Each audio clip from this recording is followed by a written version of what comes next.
شروع اللہ کا نام لے کر جو بڑا مہربان نہایت رحم والا ہے، اور ان سے اس وقت تک لڑتے رہنا کہ فساد نابود ہو جائے اور ملک میں خدا ہی کا دین ہو جائے، اور اگر وہ فساد سے باز آ جائیں تو ظالموں کے سوا کسی پر زیادتی نہیں کرنی چاہیے۔ سبحان اللہ۔ پیارے مسلمانوں، اللہ تعالی ہمیں قرآن پاک ترجمے کے ساتھ سن کر اس پر عمل کرنے کی توفیق عطا فرمائے، اور 5 وقت بعد جماعت نماز پڑھنے کی توفیق عطا فرمائے۔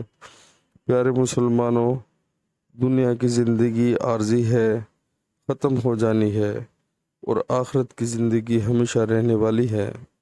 تو ہمیں ڈیسائیڈ کرنا ہے کہ ہم نے کون سی زندگی کو سلیکٹ کرنا ہے، ہمیشہ رہنے والی یہ جو چند دن کی ہے۔ تو پیارے مسلمانوں، آج ہی سے تہیہ کر لیں کہ زندگی کا کوئی پتہ نہیں، کوئی بھروسہ نہیں، کسی ٹائم بھی موت کا فرشتہ آ جائے۔ تو پیارے مسلمانوں، آج ہی سے نیت کریں کہ کوئی بھی دنیا میں گندے کام جو گناہ کے کام ہیں وہ نہیں کریں گے، توبہ طیب ہو جائیں، اور 5 وقت نماز با جماعت پڑھنا شروع کر دیں۔ انشاءاللہ بہت فائدہ ہوگا۔ عمل کریں سچے دل سے، انشاءاللہ اللہ مدد فرمائیں گے۔ السلام علیکم ورحمۃ اللہ وبرکاتہ۔